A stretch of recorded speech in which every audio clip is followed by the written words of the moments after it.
Canelo Alvarez says that a fight with Billy Joe Saunders would be a great fight, and he's a great fighter and may be next. What up, Fight World? It's your boy Ego, and I'm back with some more boxing. Make sure you smash the like button. Also, subscribe to the channel for the latest and greatest in boxing if you want to become part of the gang. Notification gang, please hit the bell icon. Shout out to the Super Chats channel donations, the Venmo donations, and the Patreon family. We working. Sign up for ESPN Plus below using my link. It does help the channel, and I appreciate everybody for subscribing. 2020, it's going to be a great year. Now, Canelo did an interview, and he says an upcoming fight with Billy Joe Saunders is something that he's looking at. And, you know, I'm just going to paraphrase. I'm not going to say the direct quote and all that. But he basically said Billy Joe Saunders is a great fighter. It makes sense. And it would be a great challenge because he's a southpaw. He's a champion, etc. I want to give my thoughts about this. To me, I feel like this is why Canelo continues to get a bad rap when it comes to his opponent selection. Because anybody that watches boxing knows Billy Joe Saunders' last performance. Definitely he didn't look his greatest. He fought Marcellus Esteban Corceres. It was on the KSI Logan Paul 2 rematch card presented by DAZN and Matchroom.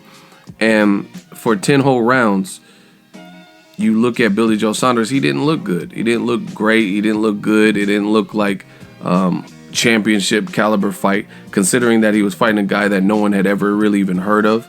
It was like a random match on a YouTube card that Eddie Hearn strung up and strung together.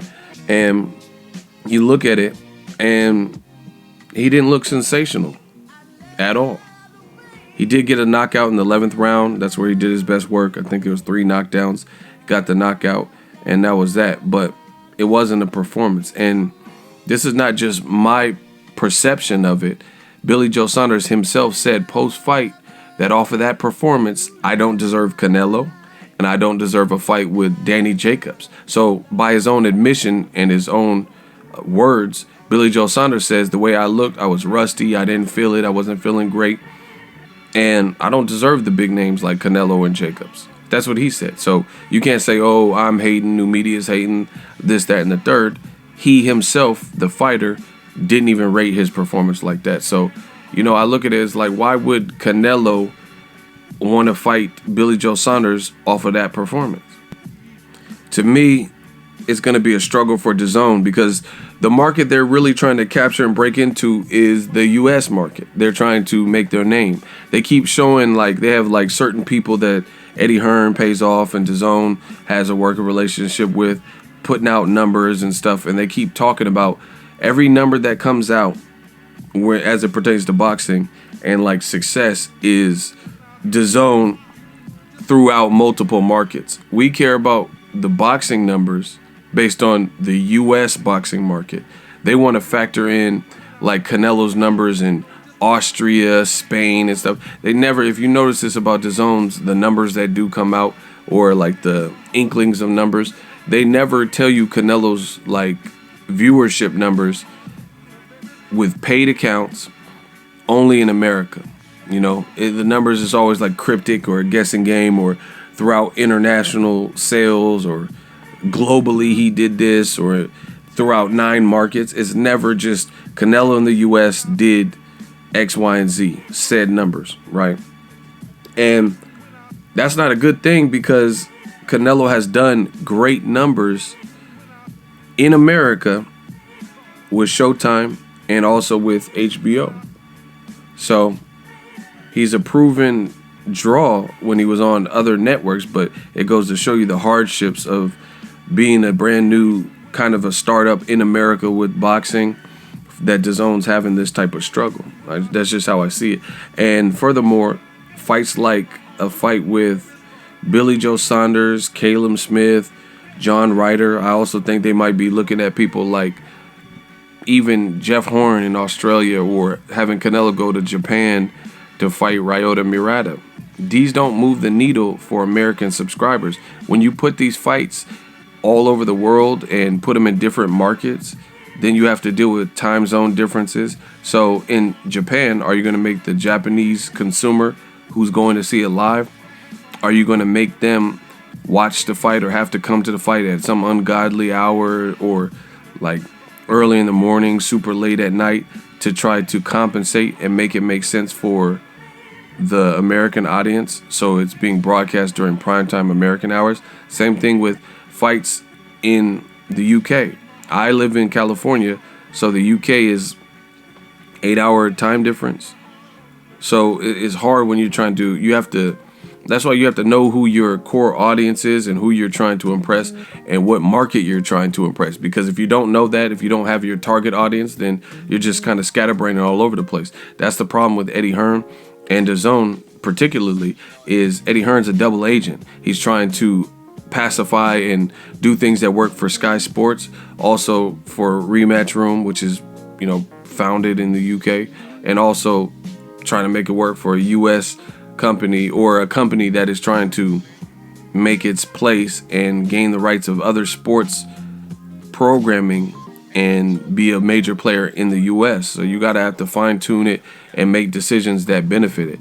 Canelo versus all the names that I listed, these aren't big American fights as far as I'm concerned. I don't look at any of these fights and be like, oh, this is a huge fight for Canelo and it'll draw a major audience.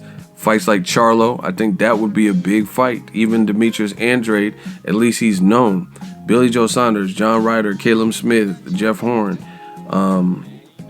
Ryota Murata. None of these guys are names that resonate with American audiences, nor have they been brought into the branding machine of Americans. So it's just like these fights, they're just not going to resonate with people. And you look at DAZN released some paperwork through the media, and it was the top 10 fights on DAZN that were streamed, the top most streamed of 2019. Canelo was in at number 4 and in at number 10. And Canelo, for those fights, number 4 was allegedly Canelo Kovalev, which Eddie Hearn says KSI Logan Paul did better than it, but on that report, it said that Canelo Kovalev was in front of KSI Logan Paul. So whatever.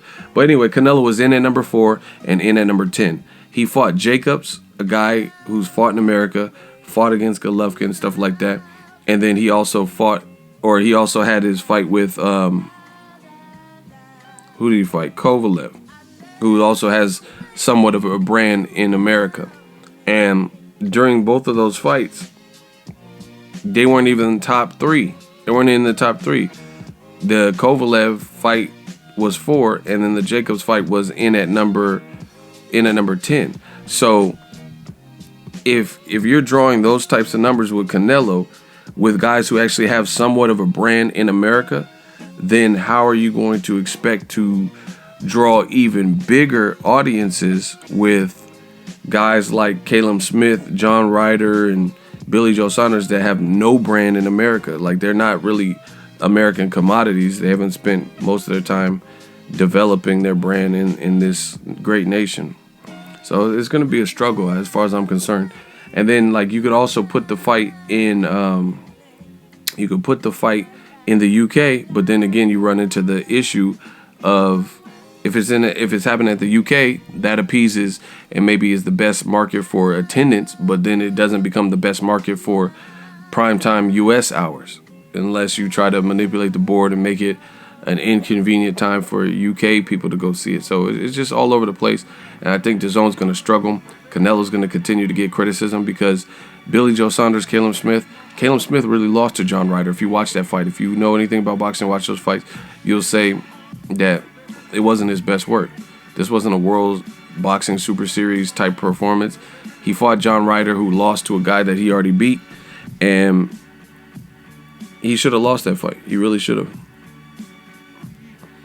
He should have lost that fight, and they gave him the win for whatever, just like Triple G should have lost. So it's like all these guys, Triple G's coming off a bad performance with Deryevchenko. You have Billy Joe Saunders off a bad performance. And then you also have Caleb Smith off a bad performance. It's like, what are the odds of this? What are the odds of every single person having a bad performance? You know, all these people having a bad performance. And this who Canelo, and even Canelo fought when he was fighting against Kovalev. He didn't really look good in the fight. I wouldn't say. He didn't really look good.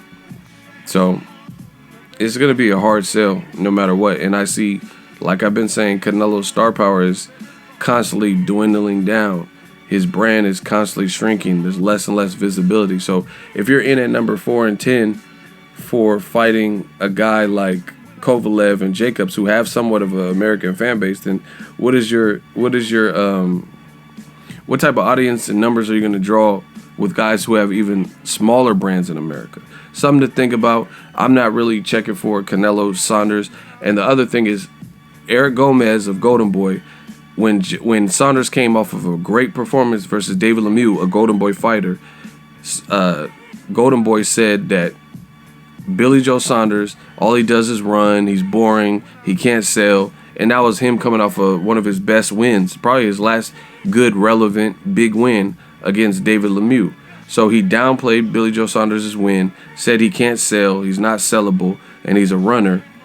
So coming off of a less than performance than that, and a performance where you look worse versus a worse competition than David Lemieux, how do you justify Canelo fighting Saunders off of the Corceras fight? Makes absolutely no sense. We working. If you love what I'm doing, smash the like button. As always, hate, comment, and subscribe. Till next video, it's Ego signing off. So if you enjoyed this video and want more content like this on the channel, you can show your appreciation by going to the PayPal donate button or the YouTube support button, and you can donate any amount that you feel is equivalent to the value of this video. Much more to come. Thank you guys for your support. Boxing Ego, the future of boxing.